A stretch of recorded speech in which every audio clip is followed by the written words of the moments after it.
À présent, j'accueille Isabelle Badoc de la société Generics Group. Donc Isabelle Badoc qui est Product Manager, Marketing Manager de Generics Group pour parler d'un sujet qui est capitalisé sur l'intelligence humaine pour mieux exploiter la technologie. C'est un sujet qu'on a abordé, je dirais, un petit peu d'une façon un peu tout au long de ces conférences, allusives.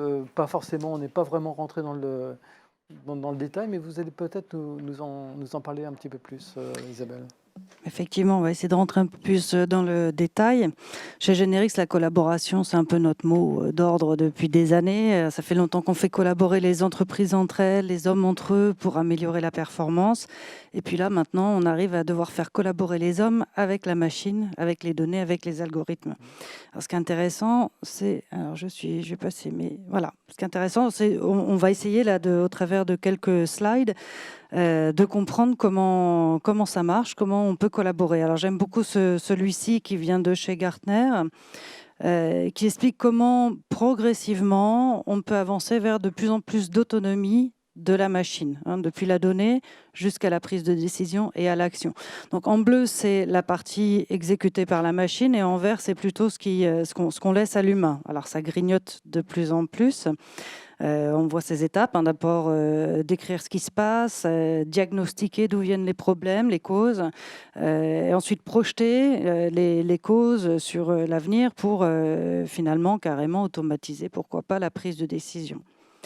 Alors, on comprend bien le mécanisme et où s'arrête l'un et où commence l'autre, mais ce schéma, ce qu'il ne dit pas, c'est que pour que le bleu fonctionne, surtout quand il prend la main dans l'exécution sur la partie verte, la partie humaine, c'est pas de la magie, l'IA, et ça se fait pas tout seul. Et c'est pour ça que c'est intéressant de regarder ce deuxième schéma. Désolée pour la charge, je vais essayer de vous l'expliquer. Puisque pour comprendre comment on va pouvoir finalement, à un moment donné, donner la main et faire confiance en la machine, il y a un gros pan de la collaboration qui se passe au moment de la construction des modèles. Alors, on a tendance à présenter trois catégories. Ce qu'on appelle le supervisé, c'est des familles supervisées. Ça, c'est assez simple. C'est ce qu'on a dans les modèles de prévision assez traditionnels, même si de plus en plus, on peut intégrer beaucoup de données pour que ces modèles de prévision soient plus intelligents. Mais on est toujours sur des données plutôt sélectionnées par l'homme par rapport à leur impact sur le résultat. Donc, on va dire, je prends une courbe de température parce que je sais que ça a un impact sur la vente de bière. On va regarder le nombre de commandes parce que je sais que ça a un impact sur les opérations de picking dans l'entrepôt. Voilà. Puis, on va ajouter comme ça des choses que l'on sait a priori. Donc, c'est l'intelligence humaine, là, qui sait construire l'algorithme et qui lui fait confiance puisque les données sont choisies par lui. C'est une première catégorie. Il y a une deuxième catégorie qu'on appelle le non supervisé. Donc ça, c'est des données qu'on dit non labellisées. Alors là, c'est là où on commence vraiment le pan, je trouve, intelligence artificielle. Là, on va demander à l'algorithme de digérer toutes les données qu'on peut lui adresser, par exemple toutes les données d'une gestion d'entrepôt, puisque là, on l'applique à la gestion d'entrepôt. Il va pouvoir faire deux types de choses. Le premier, c'est essayer de regrouper les produits ou les ventes, ou enfin regrouper des données en fonction d'un comportement assez similaire. Ça va être par exemple quel est le comportement de tel type de commande et quels sont les éléments, les données qui influent sur ces comportements. En marketing, on appelle ça de la segmentation depuis toujours, parce que ça permet finalement, une fois qu'on a bien groupé par comportement, on peut plus facilement traiter et adresser ou organiser pour que ça réponde mieux à un comportement particulier.